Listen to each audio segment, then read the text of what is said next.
currently 4 AM, or 4:15, and blue hour is apparently starting, although there do seem to be quite a lot of little insects around, which is getting kind of annoying. But I'm going to start by trying to get a light exposure up here.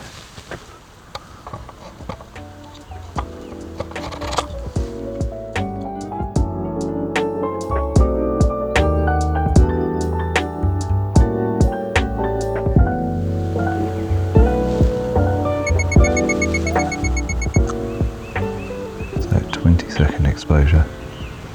This is at f2.8 at ISO 100. Because there is no light yet. Because of the clouds, there's no light at all. But I'm curious to see how this has come out. Quite nice, actually. Quite haunting. Now, I quite like a blue hour photo. I wouldn't necessarily call this blue at the moment. It is just grey. And the only sounds I can hear are sheep in the distance. Okay, let's see how that turned out. Pretty interesting.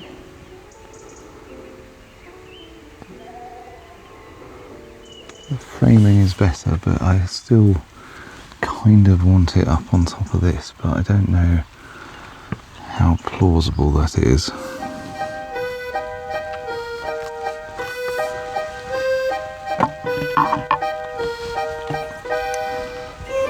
This is going to be a bit of an art form in terms of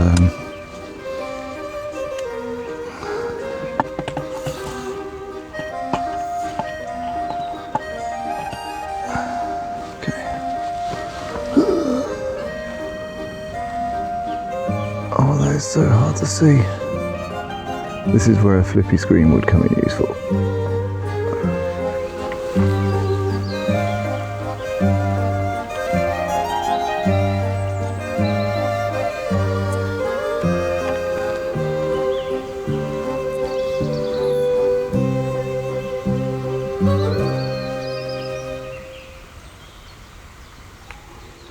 Okay, let's give that a go.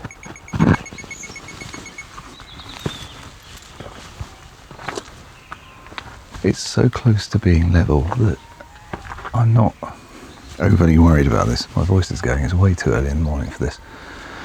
But it might just need a very slight adjustment. Oh, bat just went past. It's on 13 seconds at f5 at the moment. Let's just bump that up to 5.6.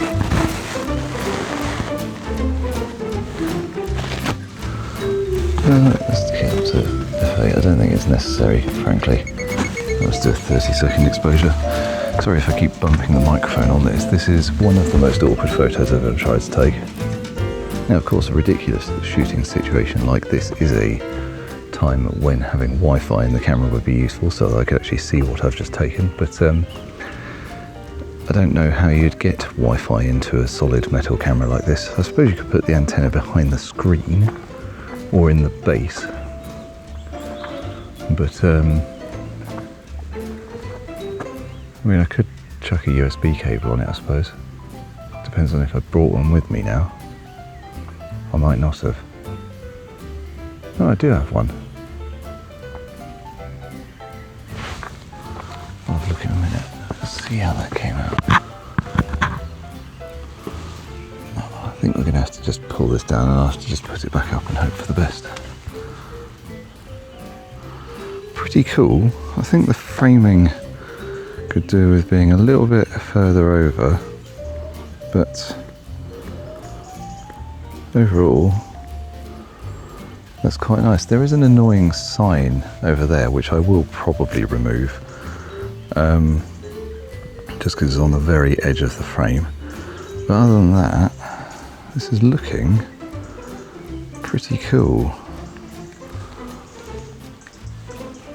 Supposedly we're coming into golden hour now, but it doesn't really look it, I must admit. Let's bring it over a little bit this way.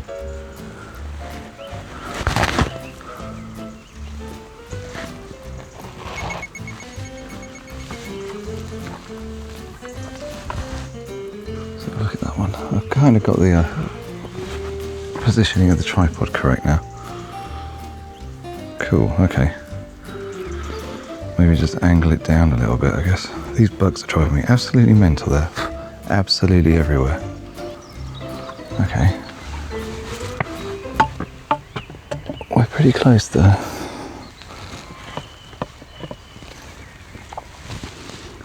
It's just such an awkward angle.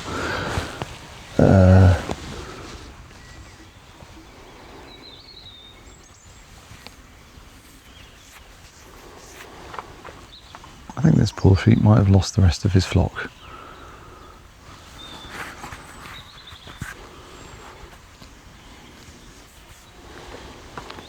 I think they went over the bridge, buddy.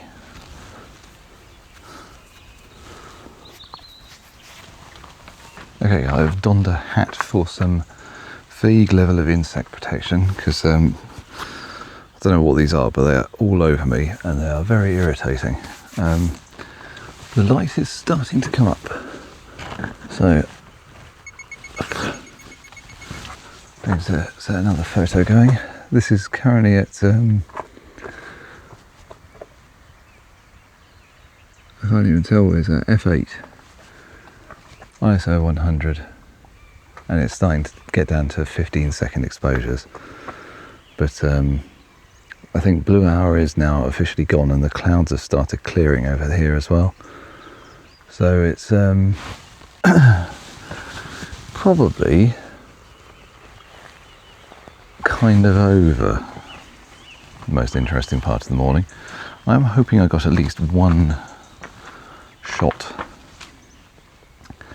that came out nice, but yeah, I mean, there's not going to be a sunrise this morning, I don't think.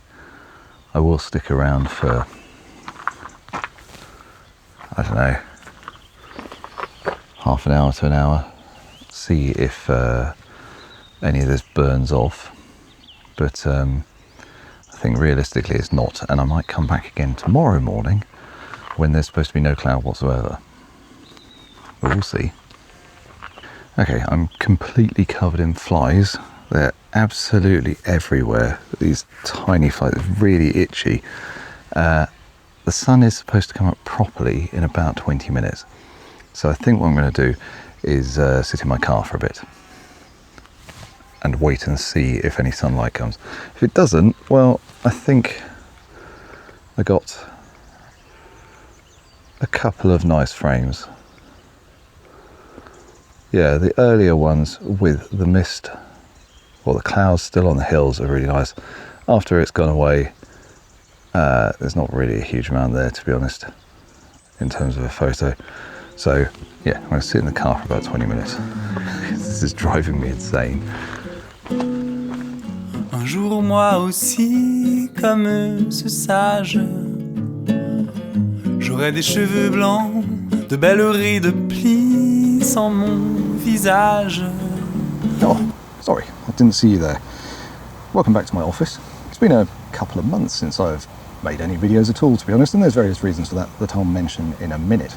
But I've just been re-editing the photos from this video, and I've been re-editing them for a very good reason, which is that they're now supported in a photo lab, which is great.